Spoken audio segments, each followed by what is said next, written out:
Lok Sabha election ಬರ್ತಾ ಇದೆ. ಹೇಳಿ. ಈ ಬಾರಿ ನಿಮ್ಮ ಕ್ಷೇತ್ರಕ್ಕೆ ಯಾವ ಪಕ್ಷ ಬಂದ್ರೆ ಒಳ್ಳೇದು ಅಂತೀರಾ ಸರ್? BJP ಬಂದರೆ ಒಳ್ಳೇದಂತ ನಮ್ಮದು ಅನಿಸಿಕೆ ಇದೆ. ಯಾಕಾಗಿ ಸರ್? ಯಾಕಂದರೆ ಬಡವರಿಗೆ ಸ್ವಲ್ಪ ಹೆಲ್ಪ್ ಆಗ್ತಾ ಇದೆ ಮೋದಿ ಕಡೆಯಿಂದ. ಅದಕ್ಕೆ ರೈತರಿಗೆ ಹಣದ ವ್ಯವಸ್ಥೆ, ಬರಗಾಲ ಪರಿಸ್ಥಿತಿ ಎಲ್ಲ ಬೆಲೆ ಹಾನಿಯಾಗಿದ್ದಕ್ಕೆ ಬರಗಾಲ ಕೊಡ್ತಾ ಇದ್ದಾರೆ ಅವರು. ಅದ್ರ ಸಲುವಾಗಿ ನಮಗೂ ಅವರು ಇದ್ರೆ ಚಲೋ ಅಂತ ಕಾಣಿಸ್ತದೆ BJP. ಸರ್, ಈಗ ರಾಜ್ಯದಲ್ಲಿ ಕಾಂಗ್ರೆಸ್ ಸರ್ಕಾರ ಇದೆ, ಅವರು ಕೂಡ 5 ಗ್ಯಾರಂಟಿಗಳು ಕೊಟ್ಟಿದ್ದಾರೆ. ಅದರಿಂದ ಏನಾದರೂ ಹೆಣ್ಮಕ್ಳು ಓಟ್ ಈ ಬಾರಿ ಡಿವೈಡ್ ಆಗ್ಬೋದಾ? ಆಗ್ಬೋದು ಮೇಡಮ್, ಯಾಕಂದರೆ ಆದರೆ ಹೆಣ್ಮಕ್ಳಿಗೆ ಗ್ಯಾರಂಟಿ ಅವರು ಮಾಡಿದ್ದು ಕೊಟ್ಟಿದ್ದಾರೆ. ಅದು 2000 ಹಣ ಅದು ಎಲ್ಲ ಹಾಕಿದ್ದಾರೆ ಅವರು, ಮತ್ತು ರೇಷನ್ ಕಾರ್ಡಿಂದ ಅದು ಹಣ ಬಂದಿದೆ ಅವರಿಗೆ. ಆದರೂ ಆಗ್ಬೋದು, ಅವರಿಗೆ ಗ್ಯಾರಂಟಿ ಇದೆ ಅಂತ ಕಾಂಗ್ರೆಸ್ ಅವರು ಆಗ್ಬೋದು. ಅವರು ಹೆಣ್ಮಕ್ಳು ಈ ಬಾರಿ ಫೈಟ್ ಇದೆ ಅಂತೀರಾ? ಫೈಟ್ ಇದೆ ಮೇಡಮ್. BJP ಮತ್ತು ಕಾಂಗ್ರೆಸ್ ಫೈಟ್ ಆಗೇ ಆಗುತ್ತೆ.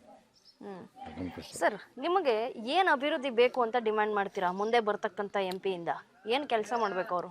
ಏನಾದರೂ ನಮ್ಮದು ಮನೆದು ಅಥವಾ ರೋಡು ಅಂಥದ್ದೆಲ್ಲ ಕೆಲಸ ಆಗಬೇಕು. ಮತ್ತು ನೀರಿಂದು ವ್ಯವಸ್ಥೆ, ನೀರಿಂದು ಇದು ಪ್ರಾಬ್ಲಮ್ ಇದೆ ಇಲ್ಲಿ ಊರಲ್ಲಿ. ನೀರಿಗೆ ಪ್ರಾಬ್ಲಮ್ ಇದೆ, ನೀರಿಂದ ಏನಾದರೂ ವ್ಯವಸ್ಥೆ ಆಗಬೇಕಂತ ನಮ್ಮ ಮನಸ್ಸಿಗೆ ಇದೆ.